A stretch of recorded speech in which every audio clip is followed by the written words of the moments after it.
How is it possible that in the heart of Italy, in front of its audience, Ferrari has suffered one of its worst Friday of the year? Why was a team with such prestige as a victim of a failure as basic as brakes? Stay, because what happened in Imola says much more than Ferrari than it seems. Ferrari landed in Imola not only with the symbolic weight of running at home, but also with the silent pressure of having to demonstrate that his 2025 project could be sustained in one of the most demanding scenarios in the calendar. The Enzo e Dino Ferrari Asrome is not any circuit. Here, each curve contains history, each braking carries the memory of champions and tragedies, and each lap represents a test for modern engineering of Formula One. For the Scuderia, returning to this route is always a reaffirmation ritual. And this year, with a new car and an alignment full of expectations, the atmosphere was loaded with a special energy. The team arrived with a renewed aura, driven by a mixture of technical continuity and a paradigm shift in the steering wheel. Charles Leclerc, the natural heir of the Ferrari legacy, returned wanting to leave behind a lost day on Thursday due to illness. Meanwhile, Lewis Hamilton, a living legend of the category, presented himself for the first time as a red pilot in Italian territory. His signing was not only a media bomb, represented a declaration of intentions by Ferrari. The goal was clear, not only compete but to dominate again. There was talk of discrete improvements in the balance of the SF25, of advances in the correlation between simulator and track, and a configuration that seemed to adjust better in the driving style of both Leclerc and Hamilton. In Maranello you breathe trust. Internal simulations indicated that, in Imola, they could approach the rhythm of McLaren, and even bother Red Bull in ideal conditions. The technicians were convinced of having optimized the operational window of the Pirelli tires, and the choice of softer compounds for this weekend opened a door for the car to shine in classification. What happened in Imola during Friday's free practices was more than a timely setback for Ferrari. It was a technical collapse that undressed a deeply alarming structural weakness. And the most disturbing thing is that this weakness did not appear unexpectedly, but that it had been incubated from the beginning of the season, aggravating itself until reaching a point of no return just in the most symbolic weekend for the team. The brake problem was not just a nuisance for pilots. It was a systemic error that affected each element of the performance of the SF25, from the preparation of tires to the execution of fast laps, through the stability in critical braking. In Imola, a circuit that demands surgical precision in the decelerations, this fault was devastating. Lewis Hamilton, with his experience of more than 2 decades in the category, was the first to sound alarms. What he said on radio was not a routine complaint. He did it with the forcefulness of someone who knows how to recognize a root failure. He said bluntly, "These damn brakes, companion. These brakes are a problem."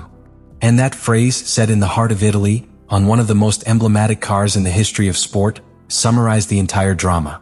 What should have been a controlled system to the millimeter, calibrated by engineers with access to the most advanced data of world motoring, had become a Russian roulette.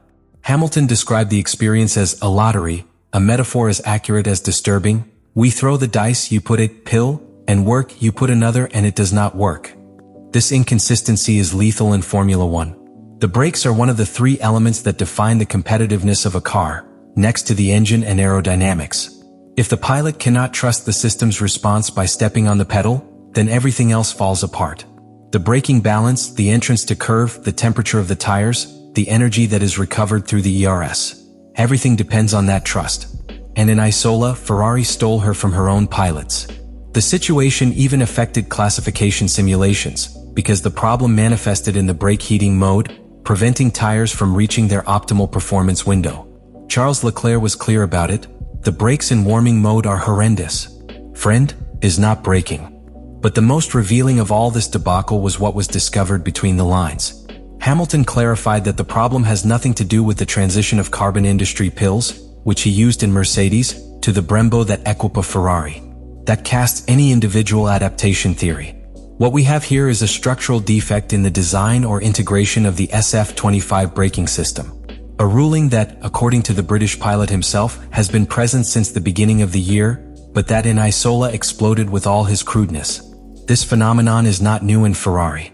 Throughout its recent history, the Scuderia has been the victim of hasty technical decisions, of poorly validated developments in wind tunnels or in test banks that do not translate into track.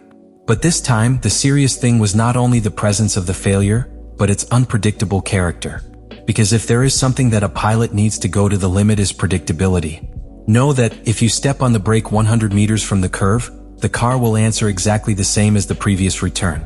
In Imola, each return was an enigma, and that cannot be allowed in a team that aspires to championships.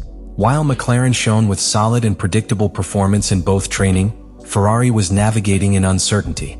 Oscar Piastri and Lando Norris were the fastest of the day, while Leclerc barely achieved a 6th place in FP2 and Hamilton sank the 11th. These results not only reflect the difference in rhythm, but the level of trust that the pilots had in their machines. While some refined details, others barely managed to survive the layout. Ferrari, in his own home, was forced to go back boxes in his development, wasting not only time, but an intangible but vital capital: the internal and external credibility of his 2025 project. The effects of braking problems in Ferrari soon were reflected in the timetable, and did so bluntly.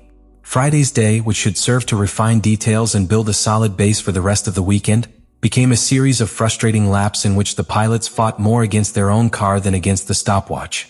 In the first training session, Lewis Hamilton managed to rescue a 5th place with a time of 1 foot 16 inches 6:41, an action that, seen in context, was more an individual feat than a reflection of the true performance of the SF25. Charles Leclerc, still convalescent for his recent physical discomfort, was relegated to the 12th place, far from the head group. The situation worsened even more in the second session, FP2, when classification simulations were performed using the new C6 soft tires, an unpublished compound that debuted that weekend. Leclerc could only reach 6th place with a time of 1 foot 15 inches 7:68, while Hamilton fell to the 11th position with 1 foot 15 inches 9:43. These records, which were already poor for a frontline team, became even more worrying when observing McLaren's performance. Both Oscar Piastri and Lando Norris dominated the 2 sessions with authority, making it clear that the Woking team was not only ahead in speed, but also in operational stability and general confidence in their car. This contrast lit the alarms inside Ferrari. What has lived in Imola was not a simple complicated session, but an obvious manifestation that unresolved technical problems can drag the team to dangerous land in the fight for the championship. The failure in achieving a stable configuration of the brake system, added to the low performance in short batches, raises a serious question about Ferrari's ability to sustain a winning project throughout an extensive and competitive season such as 2025. The loss of confidence of the pilots, especially in a component as fundamental as the brakes, has consequences that go far beyond the stopwatch. Without that trust, the possibility of attacking the borders of the performance is lost, of looking for tenths in the braking, of better preparing the exit of the curves, or of maximizing the energy management. An unstable car in braking is not only slower, it is more unpredictable, and that affects decision-making in each curve. The pilot's mind, instead of focusing on strategy or trajectories, is trapped in surviving. And this is where the true fear of the future is born. Because if a problem of this magnitude appears in a circuit like Imola, where Ferrari should shine, what will happen when they arrive even more demanding in aerodynamic load, thermal variability, or degradation of tires? Will the Scuderia have the technical and operational margin to solve these failures before they become a constant ballast? Or will the employer that has condemned it in recent years repeat again? In modern Formula One, where development windows are increasingly limited and margins between leading equipment are minimal, a concept failure such as the one evidenced in the brakes of the SF25 can mean the difference between fighting by titles or complying with sporadic podiums. Ferrari has invested in talent, in pilots, in technology. But if you fail to solve these types of problems with urgency and precision, all that effort runs the risk of being buried under a layer of repeated frustration. Imola was not just a stumbling block. It was a warning. And the season just begins. Ferrari's performance in Imola, rather than a circumstantial setback, must be understood as a deep symptom of a structural weakness that puts the credibility of the 2025 project. When a car fails so evident in one of the most technical and emblematic paths of the calendar, the issue ceases to be conjunctural and becomes structural. The brakes are one of the basic pillars of any competitive car. They are responsible not only for safety, but also for direct return to return. An unpredictable braking system destroys any attempt to extract the maximum of the car. What happened in Imola's free practices made it clear that Ferrari is not only fighting his rivals on the track, he is also battling with a machine that is not yet fully understood or optimized by his own technical team. That mine morals, sows doubts, and complicates all medium and long-term planning. In addition, the damage is not only technical, it is also psychological. Leclerc and Hamilton left phrases loaded with frustration, despair, and distrust. And if something has demonstrated the modern Formula One is that the trust between pilot and car is not negotiated. When that relationship is fractured, performance inevitably falls, no matter how talented behind the wheel.